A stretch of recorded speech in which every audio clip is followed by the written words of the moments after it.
क्या आपने कभी किसी कुत्ते को सड़क किनारे बहुत बुरे हालत में देखा है? उसकी आंखों में एक अजीब सी लाचारी होती है, जैसे वो कुछ कहना तो चाहता हो पर कह नहीं सकता।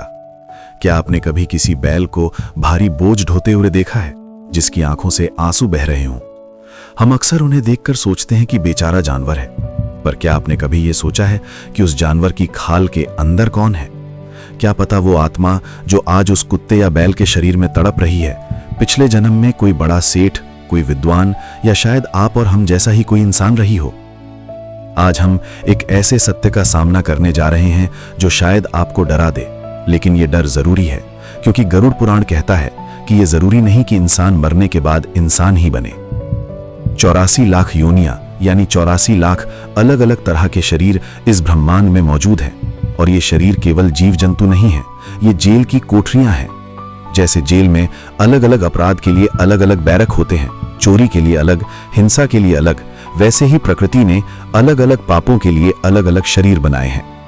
आज हम गरुड़ पुराण की उस गुप्त कर्म सूची को खोलेंगे जो ये तय करती है कि आपकी अभी की आदतें आपका अगला शरीर कैसे डिजाइन कर रही हैं। ये वीडियो किसी कहानी के बारे में नहीं है, ये एक आईना है। इसे देखते हुए खुद को टटोलिएगा कि कहीं अनजाने में आप भी तो उस लिस्ट में नहीं आ रहे। सबसे पहले इस विज्ञान को समझना जरूरी है कि आखिर एक इंसान जिसके पास इतना विकसित दिमाग है, वो जानवर क्यों बनता है? क्या ये विकास के खिलाफ नहीं है? विज्ञान कहता है कि हम क्रमिक विकास से इंसान बने हैं, तो फिर गरुड़ पुराण क्यों कहता है कि हम इंसान से वापस जानवर बन सकते हैं? इसे समझने के लिए हमें चेतना के विज्ञान को समझना होगा। हमारे ऋषियों ने हजारों साल पहले एक मनोवैज्ञानिक सत्य खोज लिया था, जिसे आज मॉडर्न साइकोलॉजी भी मान रही है। वो नियम है अंतमति सौगति। इसका अर्थ है कि मृत्यु के समय आपके मन में जो विचार, जो वासना, जो आदत सबसे ज्यादा हावी होती है, आपको अगला शरीर वैसा ही मिलता है। प्रकृति बहुत न्यायप्रिय है, वो आपको वही देती है जो आप मांगते हैं। हम मुंह से क्या मांगते हैं ये मायने नहीं रखता, हमारे अवचेतन मन में, हमारी आदतों में हम क्या मांग रहे हैं ये मायने रखता है। जरा सोचिए, एक इंसान जिसका पूरा जीवन केवल खाने में, स्वाद में और पेट भरने में बीता हो, जिसे न धर्म से मतलब था, न ज्ञान से, न सेवा से, न किसी के दुख दर्द से, उसका पूरा ध्यान 24 घंटे केवल भोजन पर था। जब वो मरेगा तो उसकी चेतना, उसकी आत्मा की फ्रीक्वेंसी क्या होगी? केवल भूख, केवल स्वाद। अब प्रकृति उसे इंसान का शरीर क्यों देगी? इंसान का शरीर तो मोक्ष पाने के लिए है, ज्ञान पाने के लिए है, दूसरों की सेवा करने के लिए है। प्रकृति कहेगी कि तुम्हें सिर्फ खाना पसंद है, तुम्हें सिर्फ स्वाद पसंद है, तो लो मैं तुम्हें ऐसा शरीर देती हूं जहां तुम दिन भर खा सको। और उसे शूकर यानी सूअर या किसी ऐसे जानवर का शरीर मिल जाता है जिसका जीवन केवल गंदगी खाने के इर्द गिर्द घूमता है। ये ईश्वर की दी हुई सजा नहीं है, ये आपकी अपनी इच्छा की पूर्ति है। आपने अपने कर्मों से, अपनी आदतों से वही मांगा था। अब हम गरुड़ पुराण के उस हिस्से में प्रवेश करते हैं जहां विस्तार से बताया गया है कि कौन सा पाप, कौन सी आदत आपको किस शरीर में ले जाती है। इसे बहुत ध्यान से सुनिएगा, क्योंकि ये केवल जानकारी नहीं है, ये आत्मनिरीक्षण का अवसर है। सबसे पहला और सबसे गंभीर पाप जो गरुड़ पुराण में वर्णित है वो है अन्न और धन की चोरी। गरुड़ पुराण के प्रेत खंड में स्पष्ट लिखा है कि जो व्यक्ति दूसरों का हक मारता है, जो अपनी मेहनत की कमाई नहीं खाता बल्कि दूसरों को धोखा देकर उनका धन या अन्न चुराता है, उसकी आत्मा बहुत नीचे गिर जाती है। ऐसे व्यक्ति की मनोविज्ञान को समझिए। एक चोर की मानसिकता क्या होती है? वो हमेशा छिपना चाहता है, वो उजाले से डरता है, उसे हमेशा ये भय रहता है कि कोई उसे देख ना ले। वो अंधेरे कोना ढूंढता है, उसने जीवन भर छिपकर दबे पांव दूसरों का माल खाया है। तो मृत्यु के बाद प्रकृति उसे ऐसा शरीर देती है जो उसकी इस मानसिकता से मेल खाता हो। प्रकृति उसे एक ऐसा शरीर देती है जिसे हमेशा छिप कर रहना पड़े, जो उजाले से डरे और जो दूसरों का अन्न कुतर कुतर कर खाए। शास्त्र कहते हैं कि अन्न चुराने वाला या दूसरों का भोजन छीनने वाला अगले जन्म में चूहा बनता है। आपने चूहे को देखा है? वो हमेशा बिल में रहता है, वो इंसान की आहट पाते ही भाग जाता है, वो हमेशा डर के साए में जीता है। और वो क्या करता है? वो अन्न चुराता है, कुतरता है, बर्बाद करता है। ये उस इंसान की मानसिक स्थिति का भौतिक रूप है। जिसने जीवन भर छिपकर दूसरों का माल खाया, उसे अब चूहा बनकर वही जीवन जीना पड़ता है। उसकी आत्मा वही है, बस शरीर बदल गया है। अब वो अपने ही बनाए जाल में फंस गया है। इसी तरह जो व्यक्ति स्वर्ण या कीमती धातुओं की चोरी करता है, या आज के जमाने में समझें तो जो दूसरों की जमा पूंजी हड़प लेता है, उसे कीड़े मकोड़े या रेंगने वाले जीवों की योनि मिलती है। उसका जीवन गंदगी में बीतता है, पैरों के नीचे कुचले जाने के डर में बीतता है। दूसरा पाप है वाणी का दुरुपयोग और निंदा।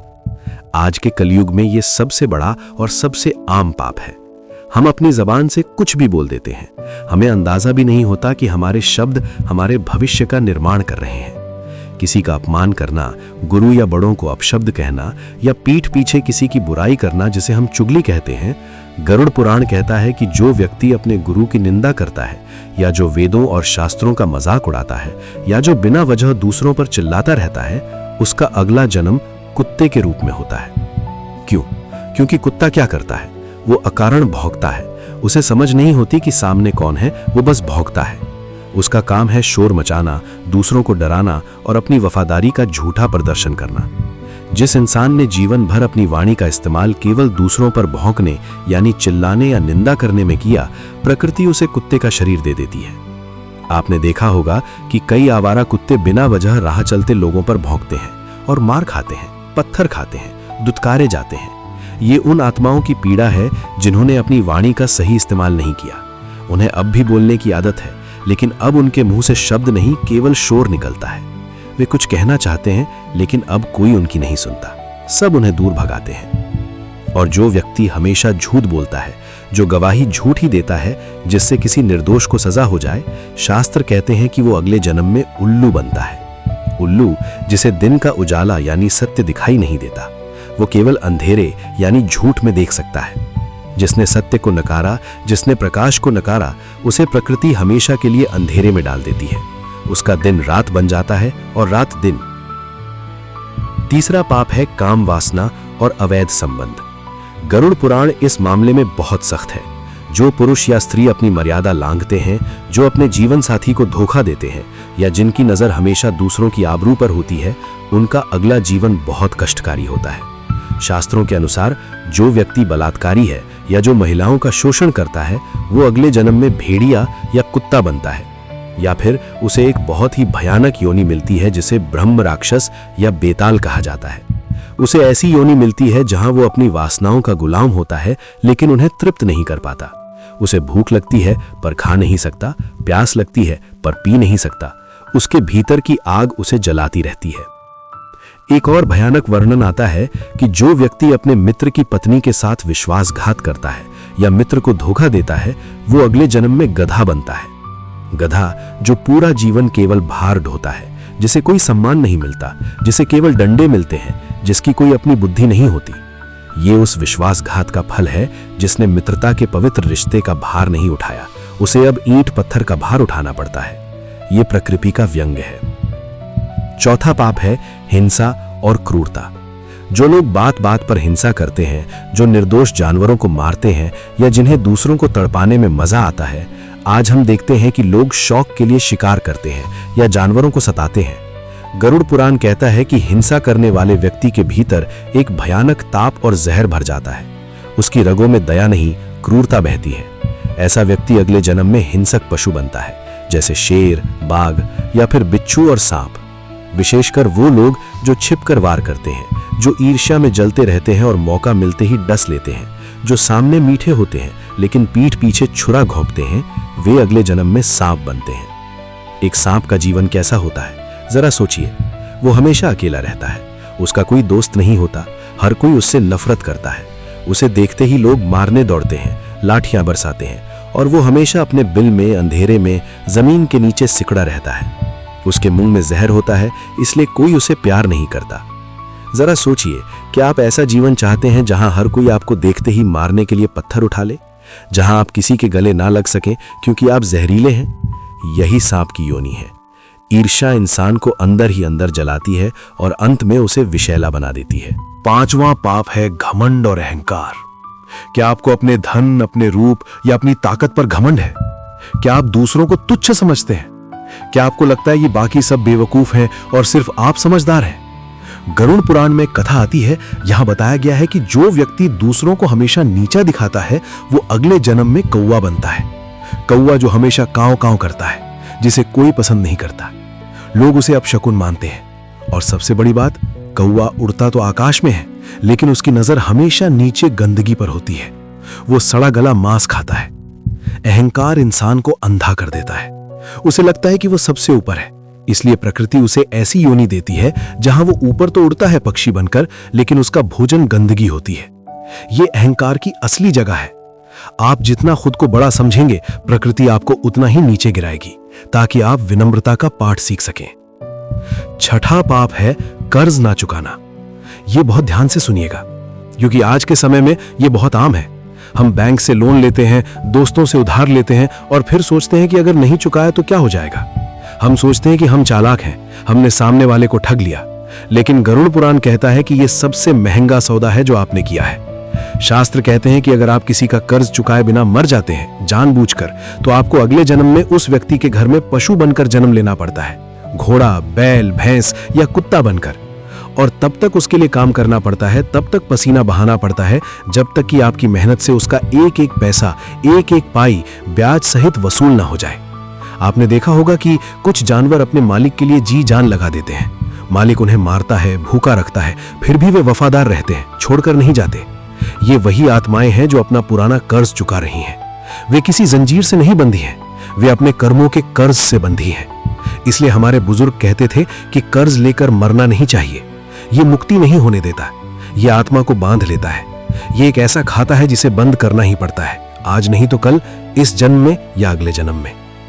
सातवां पाप है ज्ञान का अपमान। जो लोग विद्वानों का, किताबों का या ज्ञान का मजाक उड़ाते हैं, जिन्हें लगता है कि वे सब जानते हैं और बड़ों की सलाह नहीं मानते, जो सत्संग में जाकर भी सोते हैं या व्यर्थ की बातें करते हैं, ऐसे लोग अगले जन्म में बैल बनते हैं। बैल के पास ताकत तो बहुत होती है, शरीर बड़ा होता है, लेकिन बुद्धि नहीं होती। उसे जीवन भर दूसरे के इशारे पर चलना पड़ता है, नाक में नकेल डाल दी जाती है।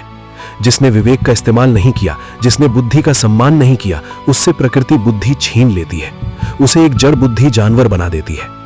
ये तो केवल कुछ उदाहरण है। गरुड़ पुराण में ऐसी हजारों सूचियां हैं। जो मांस खाता है, जो शराब पीता है, जो झूठ बोलता है, जो धोखा देता है, सबके लिए एक योनि निर्धारित है। ये कोई तराने वाली कहानी नहीं है, ये एक गणित है। जैसा बीज बोओगे वैसा फल मिलेगा। अगर आप बबूल का पेड़ लगाएंगे तो आम नहीं खा सकते। अगर आप पशुओं वाले कर्म करेंगे तो मनुष्य का शरीर नहीं मिल सकता। मनुष्य का शरीर एक दुर्लभ उपहार है जो केवल पुण्य कर्मों से मिलता है। इसे गंवाना सबसे बड़ी मूर्खता है। अब आप सोच रहे होंगे कि ये सब सुनकर तो ऐसा लगता है कि इंसान बनना असंभव है। हम सब में कुछ ना कुछ कमियां हैं। हम सब ने कभी ना कभी झूठ बोला है, कभी ना कभी किसी का दिल दुखाया है, कभी ना कभी लालच किया है। तो क्या हम सब जानवर बन जाएंगे? क्या कोई उम्मीद नहीं बची है? क्या हम सब नरक की ओर जा रहे हैं? यहीं पर गरुड़ पुराण हमें एक रास्ता दिखाता है। ये लिस्ट डराने के लिए नहीं, सुधारने के लिए है। ये एक डायग्नोसिस है, बीमारी का पता लगाना है ताकि इलाज किया जा सके। गरुड़ पुराण यह भी बताता है कि प्रायश्चित कैसे किया जाए। अगर आपसे जाने अनजाने कोई पाप हुआ है तो उसे धोने का तरीका क्या है, कर्म को काटा कैसे जाए। पहला तरीका है स्वीकार करना। जिस क्षण आप अपनी गलती मान लेते हैं, जिस क्षण आप अहंकार छोड़कर कहते हैं कि हां मुझसे गलती हुई है और ईश्वर से सच्चे दिल से माफी मांगते हैं, उसी क्षण आपके कर्म के बीज जलने लगते हैं। पश्चाताप की अग्नि पाप को जला देती है। लेकिन यह पश्चाताप सच्चा होना चाहिए, केवल शब्दों का नहीं। आपकी आंखों में आंसू होने चाहिए, आपके दिल में दर्द होना चाहिए कि मैंने गलत किया। दूसरा तरीका है दान और सेवा। कर्म को कर्म से ही काटा जा सकता है। अगर आपने धन चुराया है तो दान करना शुरू करें। अपनी कमाई का एक हिस्सा सत्कर्म में लगाएं। अगर आपने किसी को दुख दिया है तो निस्वार्थ सेवा शुरू करें। जानवरों की सेवा करें, गरीबों की मदद करें। जब आप दूसरों का भला करते हैं तो प्रकृति आपके बुरे कर्मों को मिटाना शुरू कर देती है। आप जितनी सकारात्मक ऊर्जा ब्रह्मांड को देंगे, ब्रह्मांड उतनी ही नकारात्मक ऊर्जा आपसे वापस ले लेगा। तीसरा और सबसे शक्तिशाली उपाय है नाम जप। भगवान का नाम एक ऐसी अग्नि है जो बड़े से बड़े पापों के पहाड़ को भस्म कर सकती है। शास्त्रों में अजामिल की कथा आती है, जिसने जीवन भर पाप किए, लेकिन अंत समय में अपने बेटे को पुकारा जिसका नाम नारायण था, और केवल ईश्वर का नाम लेने से, भले ही वो अनजाने में लिया गया हो, उसे यमदूत नहीं ले जा सके। भगवान के नाम में इतनी शक्ति है कि वो आपके डीएनए में छिपे पापों को भी नष्ट कर सकता है। लेकिन इसका मतलब ये नहीं कि आप पाप करते रहें और सोचें कि अंत में नाम ले लेंगे, क्योंकि अंत समय में नाम वही ले पाता है जिसका अभ्यास जीवन भर रहा हो। मृत्यु के समय जब कंठ रुक जाता है, सांस उखड़ने लगती है, शरीर साथ छोड़ने लगता है, तब दिमाग काम नहीं करता। तब वही शब्द बाहर आता है जो नसों में बसा होता है। अगर नसों में धोखा, लालच और काम वासना है तो राम का नाम नहीं निकलेगा, गाली निकलेगी या हाय तौबा मचेगी। इसलिए अभ्यास अभी से करना होगा। हर सांस के साथ नाम जपना होगा ताकि अंतिम समय में भी वही नाम निकले। याद रखिए, मनुष्य का शरीर चौराहे जैसा है। यहां से आप कहीं भी जा सकते हैं। आप ऊपर जा सकते हैं, देवता बन सकते हैं। आप नीचे जा सकते हैं, जानवर बन सकते हैं। या फिर आप इन सब से मुक्त होकर परमात्मा में लीन हो सकते हैं। बाकी योनियां केवल भोग योनियां हैं। शेर अगर हिरण को मारता है तो उसे पाप नहीं लगता, क्योंकि वो उसकी प्रकृति है, उसके पास चुनाव नहीं है। लेकिन इंसान अगर किसी को मारता है तो पाप लगता है, क्योंकि इंसान के पास विवेक है, उसके पास चुनाव है। वो चुन सकता है कि उसे जानवर बनना है या देवता। आपके पास चुनाव है। आप अभी इसी पल अपना अगला जन्म बदल सकते हैं। अपनी आदतों को देखिए। क्या आप में ईर्ष्या है? उसे निकाल फेंकिए, वरना सांप का शरीर इंतजार कर रहा है। क्या आप में आलस्य है? उसे छोड़ दीजिए। क्या आप दूसरों का हक मार रहे हैं? उसे लौटा दीजिए, क्योंकि ये जीवन बहुत छोटा है, लेकिन आत्मा की यात्रा बहुत लंबी है। एक छोटी सी गलती, कुछ पलों का सुख आपको हजारों साल पीछे फेंक सकता है। 84 लाख योनियों का चक्कर लगाना कोई मजाक नहीं है। एक एक योनि में हजारों साल लग जाते हैं। फिर कब दोबारा ये मनुष्य शरीर मिलेगा, कोई नहीं जानता। ये एक लॉटरी है जो आपको मिली है। इसे फाड़ कर मत फेंकिए। ये कर्मों का विज्ञान बहुत सूक्ष्म है। हम सोचते हैं कि कोई देख नहीं रहा। हम बंद कमरे में पाप करते हैं, लेकिन हम भूल जाते हैं कि हमारे भीतर बैठा साक्षी सब देख रहा है। चित्रगुप्त की बही, यानी जो हमारे कर्मों का हिसाब रखती है, वो कहीं बाहर नहीं, हमारे ही अवचेतन मन में है। हम जो भी करते हैं उसकी एक छाप हमारे मन पर पड़ जाती है, और मृत्यु के बाद वही छाप हमारा नया शरीर बनाती है। तो आज रात सोने से पहले अपना खुद का ऑडिट कीजिए, अपनी खुद की कर्म लिस्ट बनाइए और खुद से पूछिए कि अगर आज मेरी मृत्यु हो जाए, अभी इसी वक्त, तो मेरी आदतों के हिसाब से मुझे क्या बनना चाहिए? क्या मैं इंसान बनने के लायक हूं? अगर जवाब आपको डराता है तो खुश हो जाइए, क्योंकि आप अभी भी जिंदा हैं। आपके पास बदलने का वक्त है। कल का सूरज आपके लिए एक नया मौका लेकर आएगा। गरुड़ पुराण कहता है कि मनुष्य वही है जो अपने पतन को जानता हो और उत्थान का प्रयास करता हो। जानवर कभी नहीं सोचता कि वो जानवर क्यों है, केवल इंसान सोच सकता है। यही आपकी शक्ति है। तो इस शक्ति को पहचानिए, अपने कर्मों को सुधारिए और इस जीवन को ऐसा बनाइए कि यमराज भी आपका स्वागत करे, ना कि आपको जंजीरों में बांध कर ले जाए। अगर इस वीडियो ने आपकी आंखों पर से पर्दा हटाया हो, अगर आपको लगा हो कि ये चेतावनी आपके काम की है, तो इस वीडियो को अपने उन दोस्तों और परिवार वालों के साथ शेयर कीजिए जिनकी आपको परवाह है। शायद ये ज्ञान उनकी भी दिशा बदल दे। शायद ये किसी को एक गलत कदम उठाने से रोक ले। और नीचे कमेंट्स में लिखिए कि मैं अपने कर्मों को सुधारूंगा। ये सिर्फ एक कमेंट नहीं, ये ब्रह्मांड के साथ आपका एक वादा होगा। और जब हम वादा करते हैं तो शक्तियां हमारी मदद करती हैं। ऐसे ही और गहरे रहस्यों को जानने के लिए ट्रूथ ट्रेल को सब्सक्राइब करना ना भूलें। हम फिर मिलेंगे अगले वीडियो में एक और सत्य के साथ। तब तक अच्छे कर्म करते रहिए, क्योंकि कर्म कभी पीछा नहीं छोड़ता।